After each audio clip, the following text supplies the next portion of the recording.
here with Bronson Pinchot, and we have a phone caller on the line. Oh, Go a ahead. phone I caller. know. He's been waiting. Really, he's been waiting. Is it on this line? No, it's not. Well, okay, go ahead and talk to him. Oh, they're just out there. Yeah, just out there. Hello. Hi, this is his mother. He just loves your show, and he's been wanting to say hi. Oh, it's not. I thought you were saying it's my mother. Well, I did too, and I thought I was that's going to right. say, Mom. Didn't sound like your mother. All right, now there's a person that's going to come on. I guess so. Mother. I love your show. Oh, He likes thank your you. show. What's your name? Justin. Justin? Dustin. Dustin with a D? How old are you, Dustin? 4. 4 years old. And you like Bronson? Yeah. Yeah. Oh. Yeah, he's pretty neat, isn't he?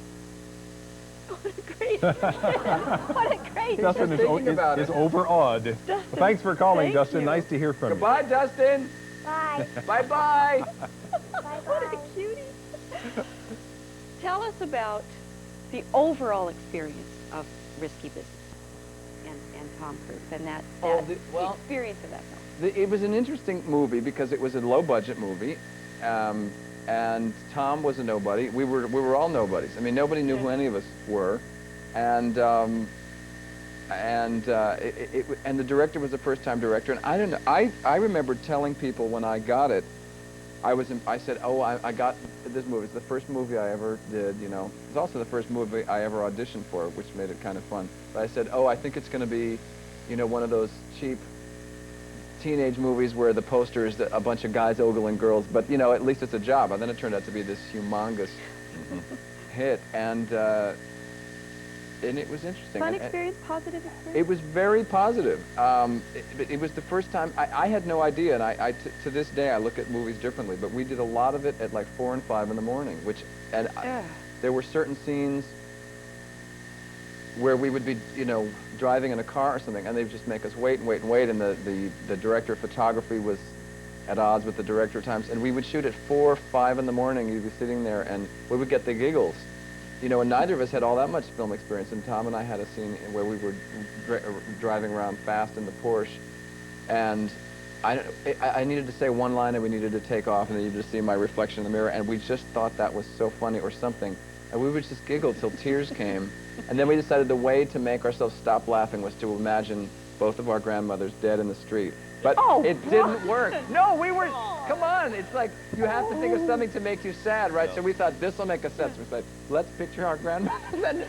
And it just made us laugh more. But we were hooked up. Let's take a look at No, a wait. brief clip. No, from wait, grandmothers, don't get mad at me for saying that, because that's a good thing. If you picture your grandmother dead in the street and it makes you sad, that's a good But we were trying to get over this giggle fit, Yes, you see, and it didn't work. Nothing worked. No, it didn't. And we had these mics, you know, we had these mics in our clothes, and the guys that were sitting on the truck that were supposed to be filming us could hear everything we said, and they were looking at Wow. Yeah. At least they could turn you off. Did. Well, for the 10 or 11 hysterically. people in Seattle who never saw Risky Business, let's take a look at a clip, because it's a pretty darn good movie.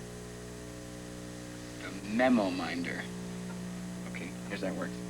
Let's say call comes in. It's for your mom, fairly important. What do? Write the message down here, hit the switch, you got the light. Okay?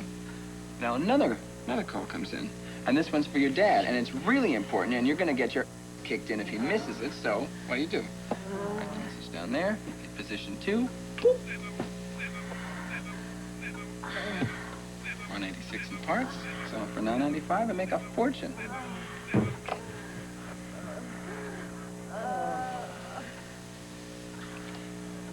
I can't concentrate with this. This is really annoying.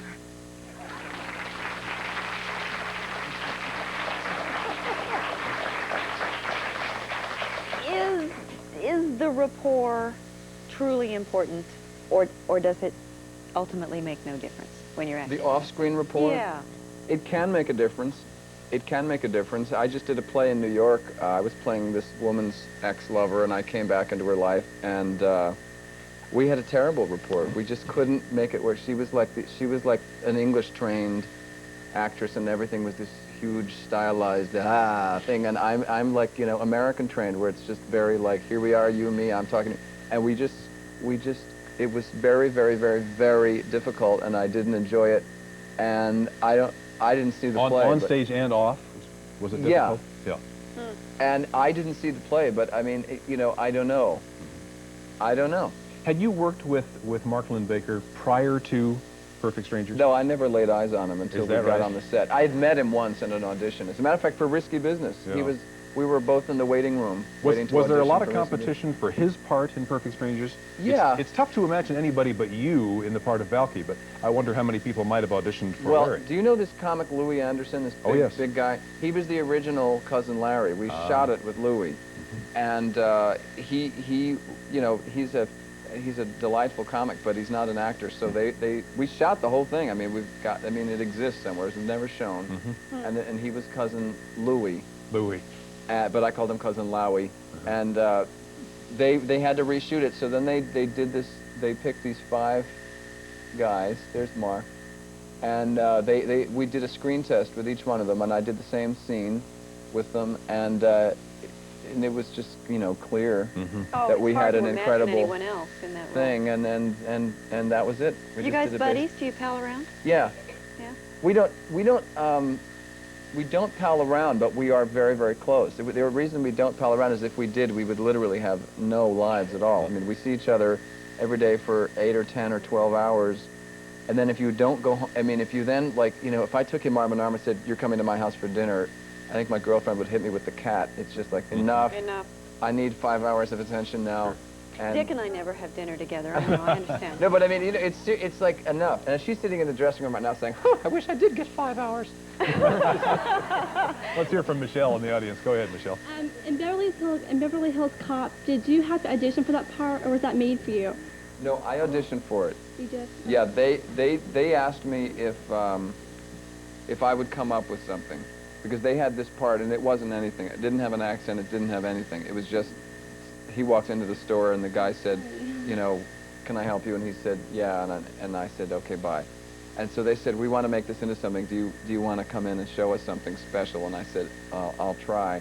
And then I got there, and then they made me, it was really hot, and I had to wait 2 hours, and I called my agent, and I said, they're making me wait 2 hours, you know, and I was in Risky Business, man. I don't, this is really bad news. And she said, well, I suggest you leave. Your stature is far beyond this movie. And I said, well, I think so, too. And then I thought, gee, but I really could use the money, so I stayed. And by the time I got in there, I was so loose from just having just sat there for 2 hours and shooting the breeze with the secretaries. So I went in and just did this character, which I was actually, if they had let me in a half an hour earlier, I would have been too embarrassed to do it because it was so weird. But by that time, I was like, fine, hey, you want to see a character? Here it comes. And they, you know, they didn't even tell me, they liked it, but they didn't even tell me I had the job. I had to wait weeks. And finally they said, we're going to use you. And I said, yeah, but I'm going to France with my girlfriend. So if you can shoot it by July 7th, I'll do it. And if not, you know, love you, babe. And I'm not kidding. And Did they work around you? I was being a snout because I was like, what is this little bit part? I have big parts. I don't need this. And so I finally did it, and then, of course, it became this huge thing and turned my life around. But I was really like, oh, yeah, kids, please. And Let's take a look at it. If you haven't seen it, here's this great scene. I'm fine. My name is Serge, and how can I help you? Yeah, I'm looking for Miss Jenny Summers. It's very busy today. Maybe you give me your name? My name's Axel Foley. And what is pertaining? I didn't understand what you said. Pertaining, what it's meaning, regarding. Oh, what's it regarding? I'm an old acquaintance of hers. Danae? One moment. Can you run and tell me, Summers, that Mr. Ahmed Foley is here to see... Axel Foley, Axel. Achwell? Axel. Foley is here to see her. He's our old acquaintance. Donnie, this cover this up. It's like the breast of a dog to scrub for the customer. It's not sexy, it's animal. No, it's not sexy at all.